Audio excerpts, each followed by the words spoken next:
गोपीनाथ मुंडेंवर प्रेम करणाऱ्या लोकांचा साठा केला तर वेगळा पक्ष उभा राहील असं वक्तव्य काल पंकजा मुंडेंनी केलं होतं आणि त्यावर आता पंकजा मुंडे यांनी स्पष्टीकरण दिलेलं आहे। गोपीनाथ मुंडेंवर अनेक लोक प्रेम करतात हे सांगण्याचा उद्देश होता। वेगळा पक्ष काढायला मी वेडी आहे का असं पंकजा मुंडे म्हणाल्या।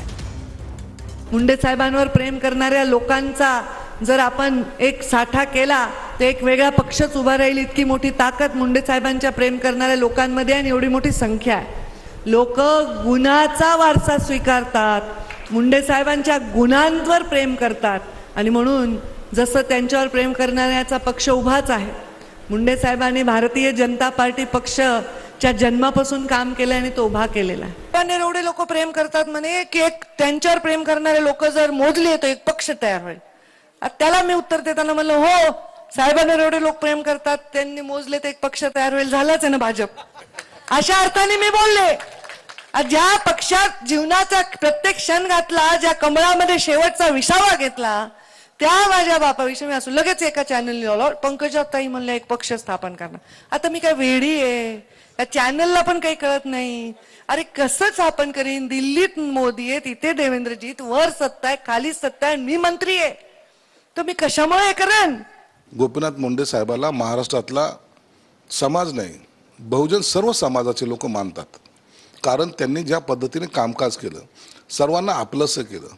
फक्त ते एका समाजाचे नेते नव्हते, तर महाराष्ट्रातल्या प्रत्येक समाजाच्या तरुणाला बरोबर घेऊन त्यांनी काम केलं। म्हणून त्यांनी कधीही मनसा अशी दाखवली नाही की मला वेगळा पक्ष काढायचा आहे।